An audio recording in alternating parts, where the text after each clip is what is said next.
মহিলারা জুমার নামাজ কিভাবে পড়বেন এবং কত রাকাত পড়বেন এবং কোন সময় পড়বেন, এই বিষয়টা নিয়ে আমাদের সমাজে অনেক ভুল ধারণা আছে।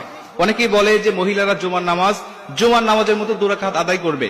অনেকেই বলে না, জোহরের নামাজের মতো 4 রাকাত আদায় করবে। আবার কেউ কেউ বলেন যে মহিলারা জুমার নামাজ পড়বে, কিন্তু জুমার নামাজ যখন মসজিদে হবে, এই মসজিদের নামাজ শেষ না হওয়া পর্যন্ত তারা বাড়িতে নামাজ পড়তে পারবে না। মুসল্লিরা যখন নামাজ শেষ করে বাসায় আসবে, তখন মহিলারা বাসায় নামাজ আদায় করবে। আবার অনেকেই বলে না, মসজিদে নামাজ শুরু হওয়ার আগে বাসাতেই মহিলারা আগে নামাজ পড়ে নিতে হবে। এই বিভিন্ন ভুল ধারণা আমাদের সমাজে প্রচলিত আছে এখনো গ্রামগঞ্জের মধ্যে। আমি এই বিষয়টা হাদিস থেকে আপনাদের ক্লিয়ার করতে চাই।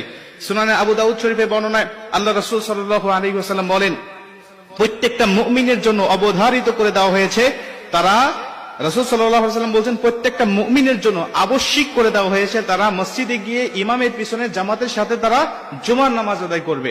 কেবলমাত্র শুধুমাত্র 4 প্রকার ব্যক্তি ছাড়া, এই 4 প্রকার ব্যক্তির উপরে আবশ্যক নয়, তারা বাড়িতে নামাজ আদায় করতে পারবে।